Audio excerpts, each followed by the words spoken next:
नमस्कार साथियों, आपके नए लेक्चर में स्वागत है, अभिनंदन है। आपने पिछले लेक्चर में देखा था लाइट में कि प्रकाश का परावर्तन के नियम के बारे में पढ़ा था। नियम आपका जो बेसिक रूप से आप कहेंगे तो दो नियम की बातें हुई थी कि आपतन कोण का मान परावर्तन कोण के बराबर होता है या समान होता है, और आपतित किरण, परावर्तित किरण, अभिलंब तीनों एक ही तल में होते हैं। आज हम लोग नए टॉपिक की शुरुआत करते हैं। शुरुआत क्या है मेरे भाई, आपको जानना होगा। रिफ्रैक्शन ऑफ लाइट मेरे भाई पढ़ना है, रिफ्रैक्शन ऑफ लाइट। अभी जो पढ़ रहे थे वो रिफ्लेक्शन की बातें थी, अब पढ़ेंगे रिफ्रैक्शन। अब दोनों में क्या डिफरेंस है भैया, इसको बोलते हैं प्रकाश का अपवर्तन की बातें आप कर रहे हैं। साथियों, सबसे पहले अगर इसमें हम लोग चर्चा करें, जब प्रकाश, ये है क्या, जब प्रकाश सघन माध्यम से विरल माध्यम में या विरल माध्यम से सघन माध्यम में आती है तो वही घटना प्रकाश का अपवर्तन है। साथियों, इसमें लिखेंगे जब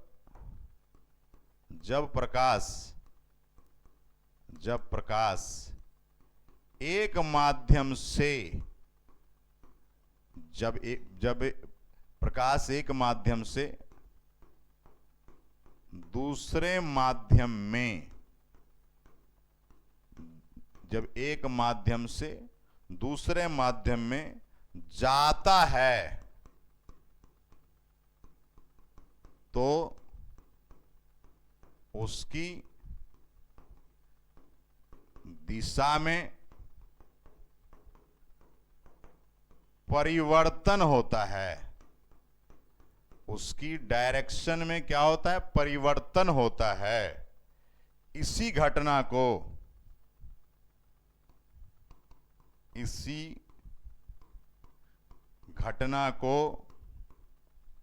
प्रकाश का अपवर्तन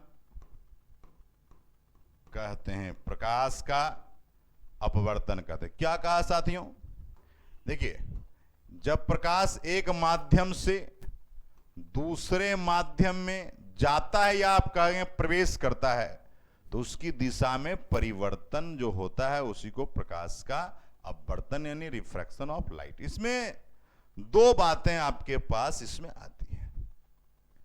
देखिए, दो बातें क्या आएगी। जब एक बार क्या हुआ, कंडीशन 1 की बात अभी कर रहे हैं।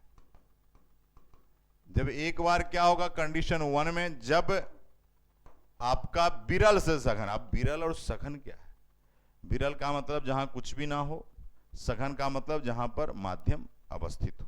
तो साथियों, कंडीशन 1 है, जब कोई प्रकाश किरण विरल माध्यम से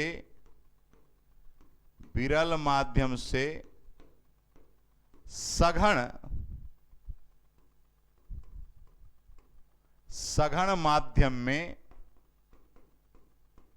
जाती है तो, जब प्रकाश किरण विरल माध्यम से सघन माध्यम में जाती है तो वह अभिलंब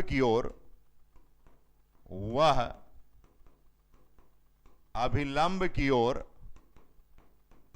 और झुक जाती है। वह अभिलंब की ओर झुक जाती है।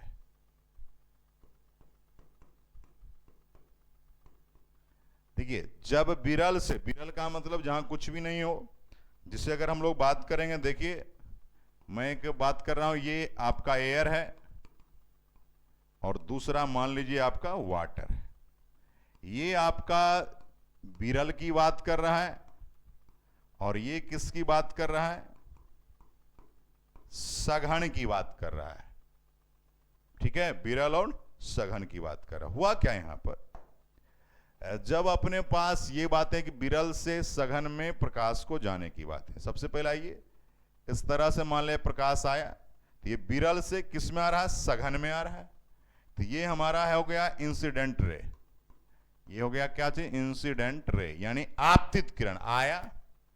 अब हुआ क्या, इसको जाना चाहिए था इधर, लेकिन थोड़ा सा इधर आ गए, जाना चाहिए था सीधा, लेकिन थोड़ा सा झुक गया, और आपका ये नॉर्मल है, और ये आपका हुआ कौन सा भैया, ये आपका यहां आ गया बी, जाना चाहिए थोड़ा सा झुका, और ये आपका झुका जो है वो आपका एंगल हो जाएगा। तो ये आपका इंसिडेंट एंगल हो जाएगा, और ये आपका क्या हो गया, रिफ्लेक्टेड एंगल हो जाएगा। ये इंसिडेंट हो गया और ये रिफ्लेक्टेड हो गया साथियों, है ना। तो ये क्या हुआ, यहां पर जाना चाहिए था उसे इधर और आ गया थोड़ा इधर, इसका मतलब वो कह रहा अभिलंब की ओर क्या हुआ, झुक गया। तो ये क्या हुआ, झुका है। यहां जो आप बात कर रहे हैं ये झुकने की बात है, ठीक है। विरल से कहां जाएगा, सघन में जाएगा, तब ये घटनाएं होगी। ये कंडीशन आपके पास 1 है, ठीक है। हो सकता है भैया यहां पर कंडीशन 2 में थोड़ा सा बदलेगा रूप। कंडीशन 2 में क्या होगा, सब बातें सेम होगी लेकिन थोड़े से बदलाव आएंगे। लिखेंगे क्या, जब कोई प्रकाश किरण, जब कोई प्रकाश किरण सघन माध्यम से, सुनिएगा बात को, उसका उल्टा, सघन माध्यम से विरल माध्यम में जाती है तो वह अभिलंब से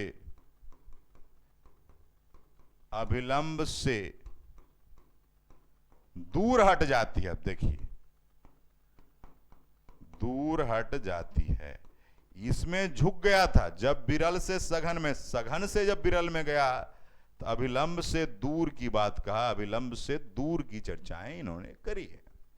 अब अगर हम लोग चर्चा करेंगे इसको लेकर, तो देखिए ये आपका सरफेस है, आपने कहा सघन से विरल में जाएगा, इसका मतलब ये एयर की बात कर रहा है। विरल की बात कर रहा है तो इसका मतलब एयर की बात कर रहा है आपसे। किसकी बात है, एयर। और ऊपर की बात मान ले जाए पानी की कर रहा है, वाटर की कर रहा है साथियों। अब हम लोग क्या करेंगे, यहां पर एंगल आपका इंसिडेंट रे का आगमन कराइए। तो ये आपका इंसिडेंट रे है, ये आपका इंसिडेंट रे है, इसको आप IR कहते हो। अब ये परपेंडिकुलर है। अब हुआ क्या, जाना चाहिए था इसको आपको ऐसे थोड़ा सा हल्का सा, तो ये आपका R हो जाएगा, ये आपका I हो जाएगा। ये रिफ्लेक्टेड रे है, ये रिफ्लेक्टेड एंगल है, ये इंसिडेंट एंगल है, और ये अपना क्या है, नॉर्मल है, अभिलंब है। हो गया। तो इसका मतलब क्या हुआ भैया, ये जब दो बात आपको एकदम याद रखना है।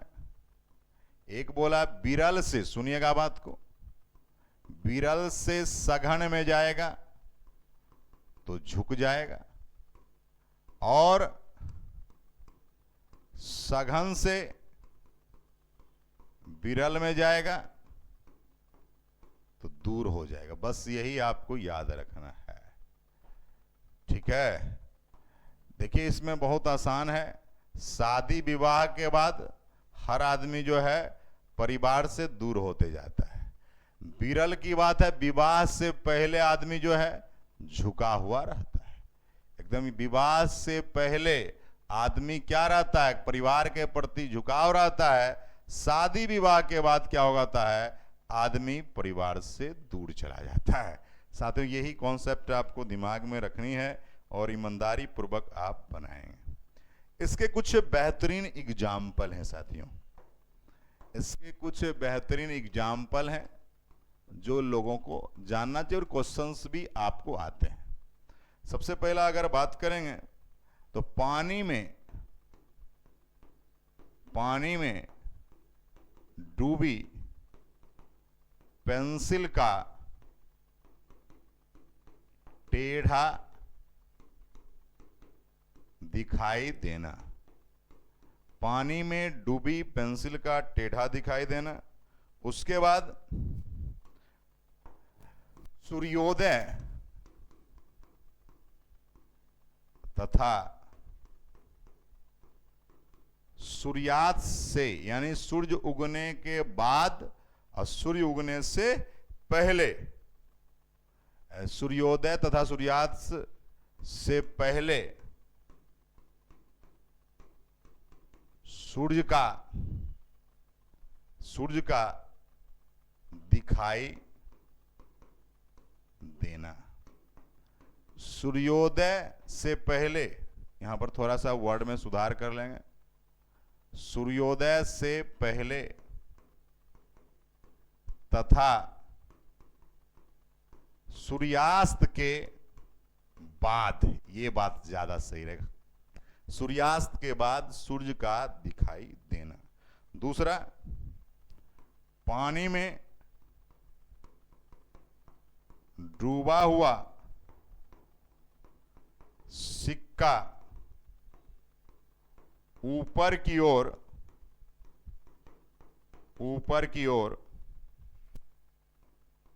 उठा हुआ प्रतीत होना। पानी में डूबी पेंसिल का टेढ़ा दिखाई देना। सूर्योदय से पहले तथा सूर्यास्त के बाद सूर्य का दिखाई देना। पानी में डूबा हुआ सिक्का उठा हुआ प्रतीत आपका होना। उसके बाद इसी में आपका है तारों का टिमटिमाना। तारों का टिमटिमाना, ये सभी जो हैं आपके रिफ्रैक्शन ऑफ लाइट हैं, यानी प्रकाश के अपवर्तन की बातें आपके पास हुई। उसके बाद की यदि हम बात करेंगे साथियों, बहुत ही इंपॉर्टेंट टॉपिक ये आपका था, एग्जाम्पल भी, कॉन्सेप्ट भी। उसके बाद हम लोग चर्चा करेंगे साथियों, बहुत ही इंपॉर्टेंट है, प्रकाश का वर्ण विक्षेपण। टॉपिक है प्रकाश का वर्ण विक्षेपण। अब देखो, वर्ण विक्षेपण की बात हो रही है, इसका मतलब क्या है भैया? वर्ण विक्षेपण, विक्षेपण मतलब बहुत सारे रंगों में। तो सबसे पहले होता क्या है, ये कि आपको प्रिज्म लाना होगा। ये मेरे भाई आपका प्रिज्म है। प्रिज्म में हुआ क्या, आपको जो लाइट देनी है, उजलाल प्रकाश देना है।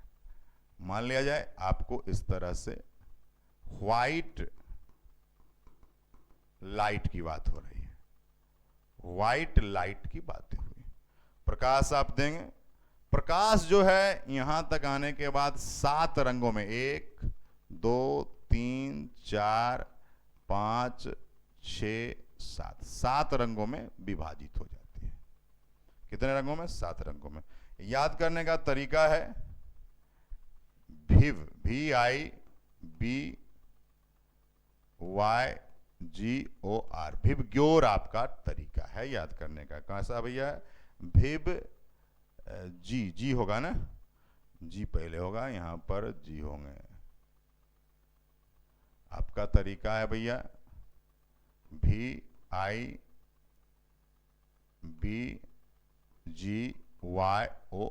यही आपका तरीका है। अब मेरे भाई थोड़ा जान लेंगे, आपका भी का मतलब है वायलट की बातें, और आर का मतलब रेड। यही 2 पर ज्यादा चर्चाएं अपने पास होती है। ऐसे आपको 7 कलर तो दिखे, 3 4 5 6 और 7 की बात करें। बीच में आप याद रखिएगा, बीच में आपका जो है ग्रीन होता है, इधर 3 इधर 3 और बीच में ग्रीन। याद रखिएगा 3 3 6 1 7 की बात आप करेंगे। हुआ क्या कि भैया वर्ण विक्षेपण होता क्या है? अगर हम लोग बात करेंगे तो इसमें लिखेंगे श्वेत प्रकाश।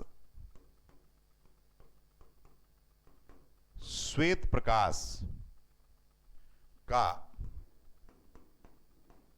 अपने अवयवी रंगों, श्वेत प्रकाश का अपने अवयवी रंगों में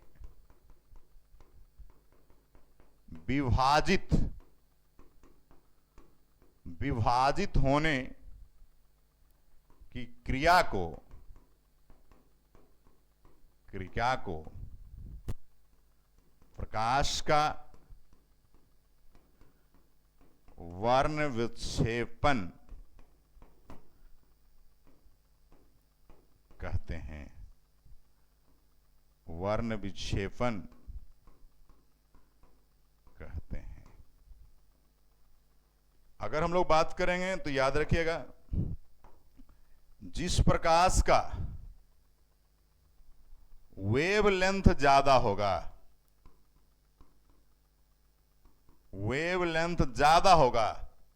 उसका वर्ण विक्षेपन कम होगा। वर्ण विक्षेपन को डिस्पर्सन बोलते हैं। तो डिस्पर्सन इसका क्या होगा? कम होगा। अगर बात करेंगे तो लाल रंग का वेवलेंथ ज्यादा होता है, तो भैया स्वाभाविक है, वेवलेंथ अगर ज्यादा है तो स्वाभाविक है कि लाल रंग का डिस्पर्सन कम होगा। लेकिन बैगनी कलर का वेवलेंथ सबसे कम है, तो बैगनी कलर का डिस्पर्सन सबसे ज्यादा होगा। याद रखिएगा भैया, मेरे बहुत ही इंपॉर्टेंट टॉपिक हैं।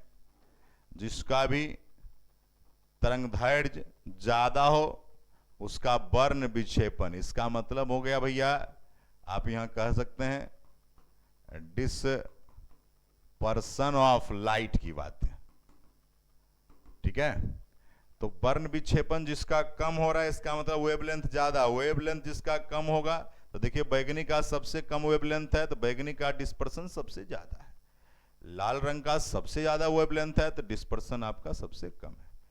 विबग्योर याद रखिएगा, और आपको याद रखना है सबसे कम आपका वायलेट का होता है वेवलेंथ, और सबसे ज्यादा रेड कलर का लाल। ये सवाल भी पूछे गए हैं साथियों, बहुत ही शानदार तरीके से आपको ये सवाल पूछे गए हैं। क्लियर है यहां तक मेरे भाई? इसके बाद क्या हुआ, आपको पढ़ना है इंद्रधनुष के बारे में। किसके बारे में? इंद्रधनुष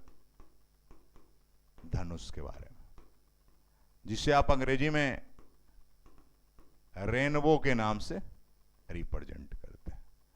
आपके पास इंद्रधनुष की बातें हैं, देखिए क्या है आपके पास। सबसे पहले इंद्रधनुष के बारे में हम लोग जानने का प्रयास करेंगे। देखिए होता क्या है, इंद्रधनुष कब बनता है? तो भैया बारिश के बाद प्रकाश के परावर्तन अपवर्तन वर्ण विक्षेपन के कारण आकाश में बनी चंद्राकार आकृति की जो होती है उसे इंद्रधनुष कहते हैं। लिखिएगा इसमें, बारिश के पश्चात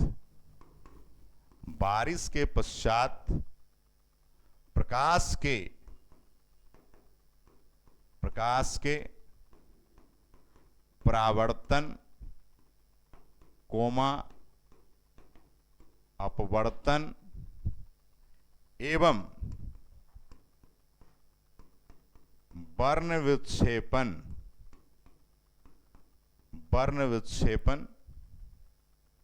ठीक है, वर्ण विक्षेपन के कारण आकाश में बनी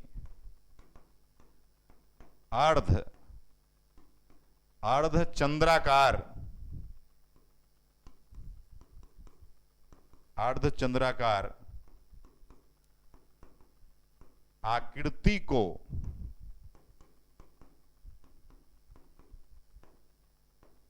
इंद्रधनुष कहते हैं। आकृति को इंद्रधनुष कहते हैं।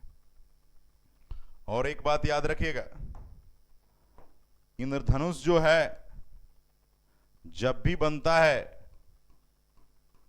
सूर्य के विपरीत दिशा में। जब भी इंद्रधनुष का निर्माण होगा तो सूर्य के विपरीत दिशा में। यदि सूर्य पश्चिम में है तो पूरब में इंद्रधनुष बनेगा। एक बात और, अगर 12 बजे दिन में कोई चाहेगा इंद्रधनुष को देख लें, तो ये संभव नहीं है, क्योंकि 12 बजे दिन में सिर के ऊपर होता है, तो उसका इंद्रधनुष का निर्माण, आपका निर्माण होता कहाँ है, ये बात की पता नहीं चल पाती है साथियों। तो याद रखेंगे कि सूर्य के विपरीत इंद्रधनुष का निर्माण होता है, यानी सूर्य के विपरीत डायरेक्शन में होता है। ये आपको था इंद्रधनुष के बारे में साथियों। अब उसके बाद, जिसे आप रेनबो कहते हैं और सुनने में अच्छा भी लगता है, उसके बाद है प्रकाश का प्रकीर्णन। आपके पास टॉपिक है प्रकाश का प्रकीर्णन, जिसे आप मेरे भाई स्कैटरिंग ऑफ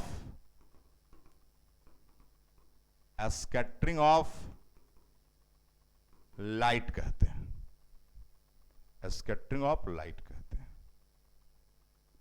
अब इसमें है क्या, एक्चुअली होता क्या है कि प्रकाश जो है और वायुमंडल में धूल कण है, तो जब प्रकाश धूल कण के कारण सभी दिशाओं में फैल जाता है, तो वही घटना प्रकाश का प्रकीर्णन। लिखिएगा इसमें, जब प्रकाश धूल कणों के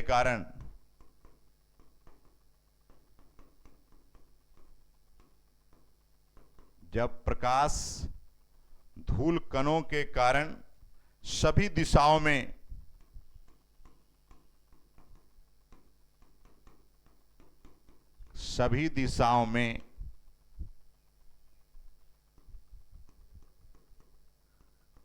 फैल जाता है,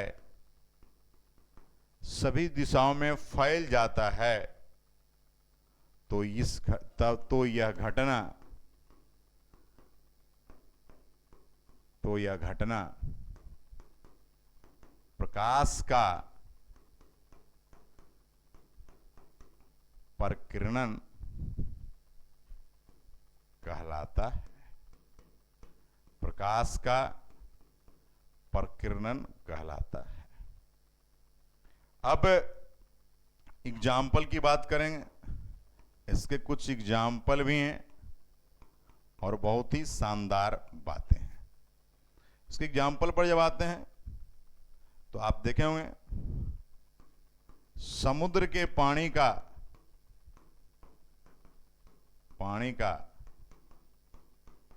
नीला दिखना, समुद्र के पानी का नीला दिखना स्कैटरिंग ऑफ लाइट है। आकाश का रंग नीला दिखना। तीसरा, सूर्य के उगते तथा डूबते समय, सूर्य के उगते या डूबते समय लाल दिखना। उगता है तो भी आपको रेड दिखेगा, डूबता है उस समय भी आपको रेड दिखेगा। ये स्कैटरिंग ऑफ लाइट की बातें हैं, ठीक है। ये बातें आपके पास निकल कर आई। उसके बाद साथियों, ये आपके प्रॉपर्टीज में थे, बहुत इंपॉर्टेंट बातें थी। अब आपको पढ़ना है दर्पण के बारे में। दर्पण के बारे, देखो दर्पण को आप आम बोलचाल की भाषा में मिरर या आईना कहते हैं। दर्पण होता क्या है भैया, कांच का बेसिक रूप से बना होता है और एक परत जो है पेंट किया रहता है। तो वास्तविक में सिल्वर का लेप होना चाहिए, क्योंकि सिल्वर जो है ज्यादा मतलब कह सकते हैं अपारदर्शी होता है। तो साथियों लिखेंगे, दर्पण यानी मिरर की बात है। दर्पण कांच का बना होता है, कांच का बना होता है, जिसका या जिसकी एक सतह पर सिल्वर का लेप, सिल्वर का लेप किया होता है। अब सुनिए, जब कोई मिरर है सिल्वर का लेप रहेगा तभी, नहीं तो शीशा रहेगा तो आर पार हो जाएंगे तो हमारा इमेज नहीं बन पाएगा, प्रतिबिंब नहीं बन पाएगा। तो एक तरफ से सिल्वर का लेयर या किसी भी तरह पेंट की बातें आप कर सकते हैं। अब जब दर्पण को क्लासिफाइड किया गया तो मेरे भाई शुरुआती दौर में दो टाइप से किए गए। एक का नाम रखा गया समतल दर्पण। क्या नाम रखा गया? समतल दर्पण। दूसरा का नाम रखा गया गोलीय दर्पण। गोलीय दर्पण यानी आप कहोगे एस्फेरिकल मिरर, और दूसरा आप कहोगे प्लेन मिरर। ये दो बातें आपके पास हुई, समतल और एस्फेरिकल की बातें हुई। समतल दर्पण की पहले बात कर लेंगे, तब फिर एस्फेरिकल में हम लोग चलेंगे। समतल दर्पण की बात अगर आप करेंगे तो नाम ही है आपका प्लेन मिरर नाम है। तो काम की भी बात इसकी कर ली जाए। समतल दर्पण की बातें आपके पास प्लेन मिरर के लिए आई। तो दैनिक जीवन में इसका ज्यादा प्रयोग है। दैनिक जीवन में इसका प्रयोग होता है। अब ये होता क्या है, इसकी क्या है भैया? तो आप लिखेंगे समतल दर्पण, समतल दर्पण का प्रतिबिंब सदैव आभासी। आभासी का मतलब होता है काल्पनिक, समझ रहे हैं? आभासी एवं सीधा बनता है। आभासी एवं सीधा बनता है। जैसे अगर हम लोग बात करेंगे, देखिए ये मान लिया जाए प्लेन मिरर है, ये आपका प्लेन मिरर है। अब जैसे मान लिया जाए 2 मीटर पर कोई बालक खड़ा है, तो फिर इधर भी इसका जो इमेज बनेगा आपका 2 मीटर पर ही बनेगा, 2 मीटर पर ही बनेगा। तो कह रहा है आभासी एवं सीधा बनता है। आभासी एवं सीधा, ये आपका है प्लेन मिरर की बातें। ठीक है, अब यहां से क्या हुआ? ये तो आपके थे प्लेन मिरर की बातें, इसमें बहुत कुछ नहीं दिमाग में रखना है, सीधा रखना है। सदैव आभासी और सीधा बनता है। इसके बाद क्या हुआ? आपको पढ़ना था गोलीय दर्पण। अब लोग को लगा गोलीय दर्पण की बात आप करते हैं। नाम से स्पष्ट है कि गोलीय दर्पण गोल टाइप का कुछ होने वाला है, यानी आप कहेंगे एस्फेरिकल, एस्फेरिकल मिरर की बात है। एस्फेरिकल मिरर को बेसिक रूप से 2 वर्गों में विभाजित किया गया। एक आपके हैं अवतल दर्पण, जिसे आप अंग्रेजी में कॉनकेव मिरर कहते हैं। दूसरा है उत्तल दर्पण, जिसे मेरे भाई कॉन्वेक्स मिरर कहते हैं। कॉनकेव है और कॉन्वेक्स की बातें आपके पास हुई। देखो होता क्या है ना, दोनों का फिगर एक बार देख लेते हैं तो ज्यादा सुविधा होगी। अवतल दर्पण आपका जो है इस कैटेगरी में होता है। ठीक है, अवतल नहीं, सॉरी ये तो उत्तल हो गया,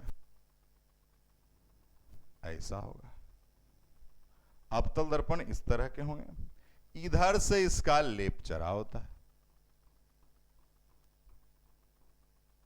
और आपका उत्तल जो होता है इस तरह के होता है।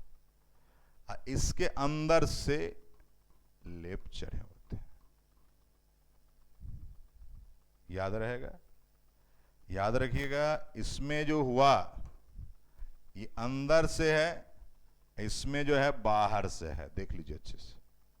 अवतल उत्तल की बात करेंगे, उत्तल में अंदर से रहेगा और उसके बाद आपका अवतल में बाहर से ही लेप की बात हो रही है। जब भी बात हो रही है लेप की बात हो रही है, जो मैं कह रहा हूं कि लेप की बात हो रही है। प्रकाश कैसे आएगा भैया? तो इसमें देखिए प्रकाश ऐसे आएगा, लाइट इसमें ऐसे आएगा। ये तो लेप है तो लाइट कैसे आएगा? इसमें लाइट इस तरह से आएगा, लाइट की एंट्री इधर से होगी, इसमें लाइट की एंट्री इधर से होगी। अब यहां के बाद क्या हुआ कि हम दोनों के डिफिनेशंस को पढ़ेंगे, अवतल को उत्तल को। जो बातें यहां पर फिगर में किया गया वही बातें आप वहां भी करेंगे। आइए एक एक चीज को पढ़ते हैं। सबसे पहले आपके पास है अवतल दर्पण, यानी कॉनकैव मिरर की बातें आपके पास हो रही है। ये बात आपको जाननी है, अवतल दर्पण की बातें हैं। तो सबसे पहले अगर बात करिएगा अवतल का, आपने फिगर बनाया था कुछ इस प्रकार से, देखिए, और इसमें बताया था कि इधर से लेप रहेंगे और लाइट की जो एंट्री होगी इस तरह से होगी, इधर से लाइट आएंगे। इधर से तो लाइट एंट्री हो नहीं सकती क्योंकि लेप चढ़ा होगा। अब क्या हुआ अवतल के लिए? तो इसमें लिखेंगे वही बात जो फिगर में है, वही बात को इसमें लिख देनी है। इस दर्पण में प्रकाश किरण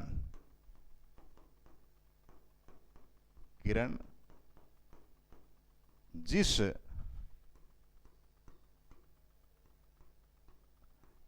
इस दर्पण में प्रकाश किरण जिस सतह से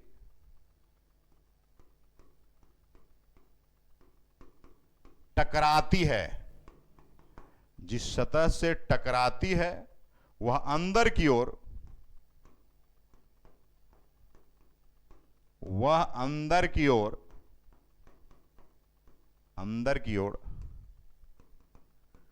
धंसा होता है, अंदर की ओर धंसा होता है, तथा उसकी दूसरी ओर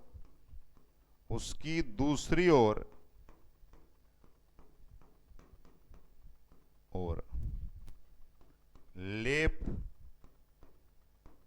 चढ़ा होता है, लेप चढ़ा होता है। देख सकते हैं यहां पर ही इधर से लेप है, इधर पर प्रकाश, इधर से जो प्रकाश जा रहा है देखिए बीच में धंसा है, ये दोनों कॉर्नर आपका उठा हुआ और बीच में धंसा हुआ है। ये बातें कही गई अवतल दर्पण को लेकर। इसमें अगर हम लोग बात करेंगे अवतल दर्पण का उपयोग क्या है, किस तरह से काम करता है, तो पहले तो जानेंगे ये करता क्या है। अवतल के बारे में ये बात जानना जरूरी है कि अवतल दर्पण करता क्या है। अवतल दर्पण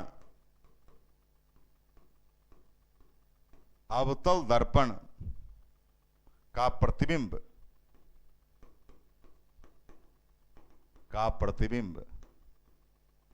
आभासी तथा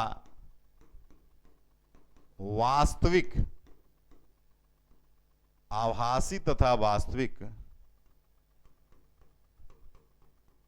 दोनों बनता है, आभासी तथा वास्तविक दोनों बनता है, तथा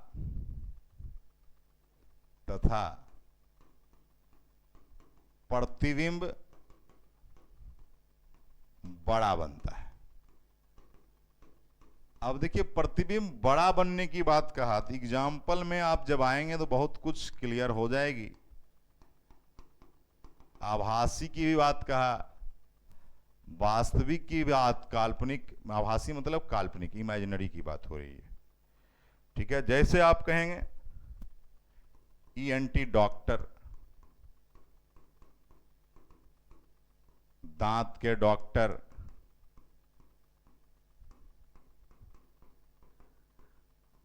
दाढ़ी बनाने वाला या दाढ़ी बनाने वाला दर्पण सीधा कहिए, या सैलून में उपयोग होने वाला दर्पण आप कह सकते हैं। उसके बाद की बात करेंगे गाड़ी का हेडलाइट,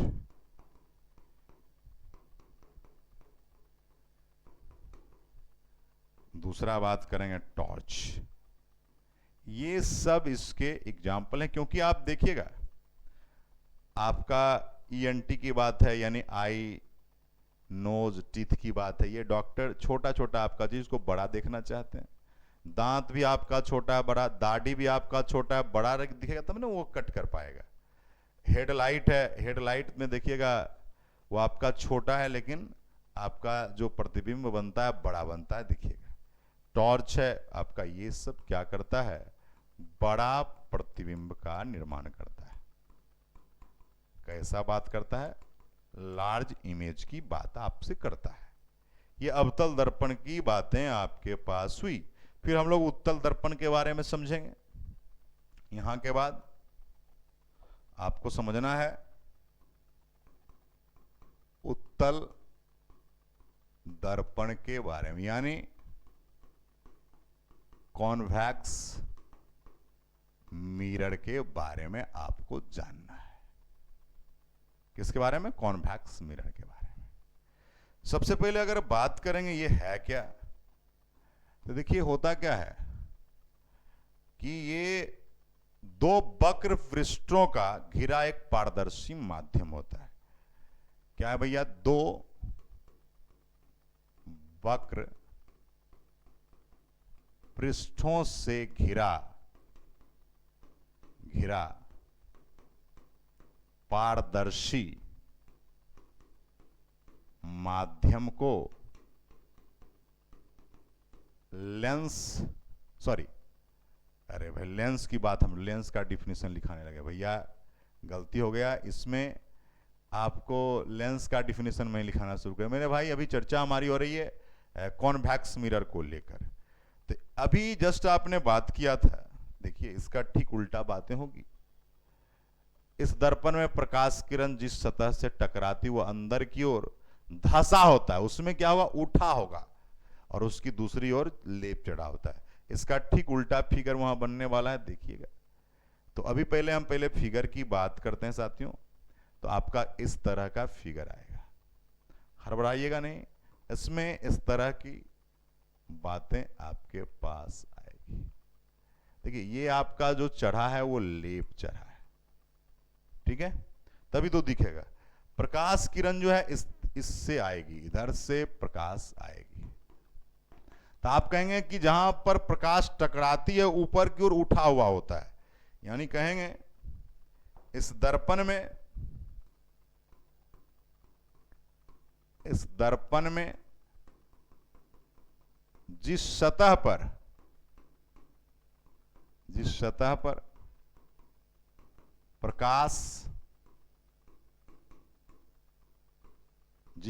पर प्रकाश टकराती है वह उभरा होता है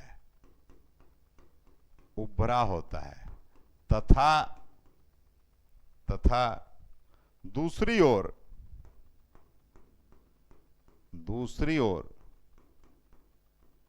लेप क्या होता है,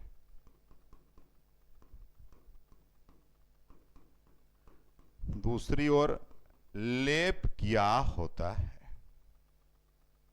उसके बाद ये बातें आपके पास हो गई। अवतल में ठीक उल्टा था, उसमें धंसा था, इसमें उभरा है, और उसमें भी दूसरा और पॉलिश था, और इसमें भी दूसरा और पॉलिश रहेगा। इसके बाद की बात करेंगे अब उत्तल दर्पण से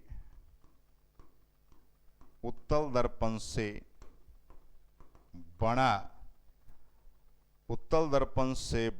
प्रतिबिंब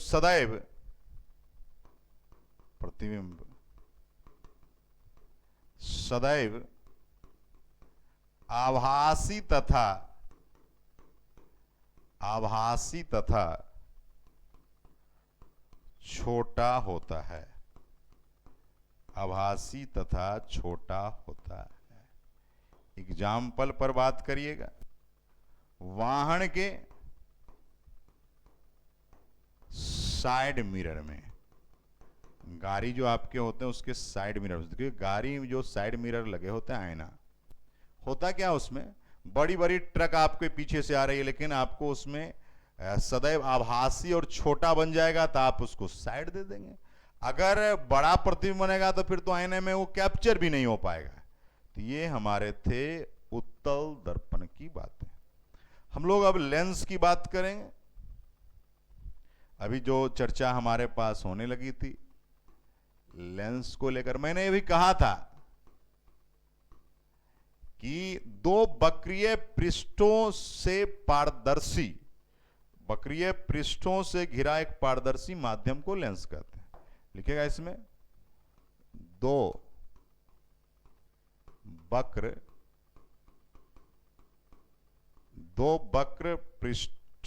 पृष्ठीय से घिरा पारदर्शी माध्यम को लेंस कहते हैं। दो वक्र पृष्ठीय क्षेत्रों कह सकते हैं, या दो वक्र पृष्ठों लिखती है सबसे अच्छा रहेगा, दो वक्र पृष्ठों से घिरा पारदर्शी माध्यम को लेंस कहते हैं। सीधा ये बातें होगी।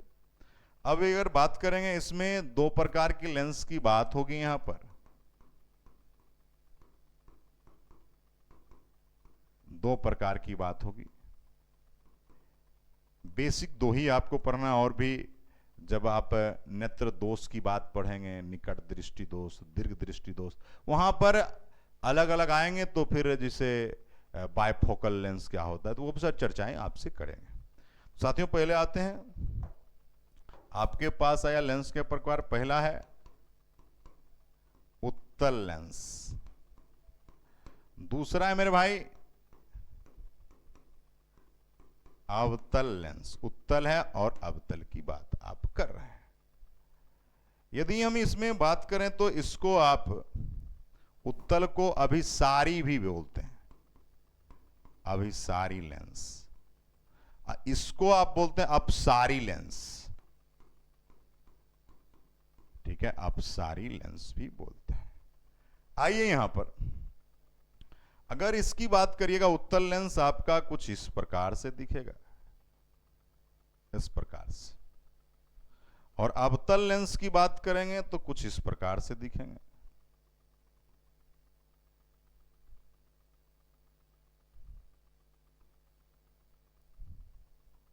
कुछ इस प्रकार से आपको दिखा, एक अवतल है, एक उत्तल है। देखिए क्या हुआ, इसके केंद्र में क्या है, मोटा ज्यादा है, और इसके केंद्र में देखिए, इसके केंद्र में पतला ज्यादा है। और ये जो आपका किनारा है, ये किनारा जो आपका देखिए इसमें पतला है, दोनों किनारा, और उसमें देखिए किनारा, इसमें बीच में पतला है और किनारा मोटा है। उत्तल है और अवतल लेंस की बात आपने की। ये बातें आपके पास। उसके बाद क्या होता है, आपको पढ़ने हैं लेंस के क्षमता के बारे में। इसके उपयोग हम लोग पढ़ेंगे जब नेत्र दोष की बात होगी, तब लेंस की क्षमता की बात आप करते हैं साथियों।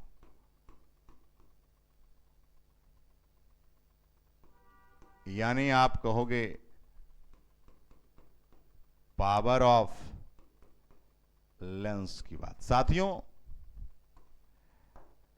इसका फॉर्मूला है P बराबर 1/f, यही अपना फॉर्मूला। यानी लेंस की क्षमता बराबर 1/फोकस दूरी।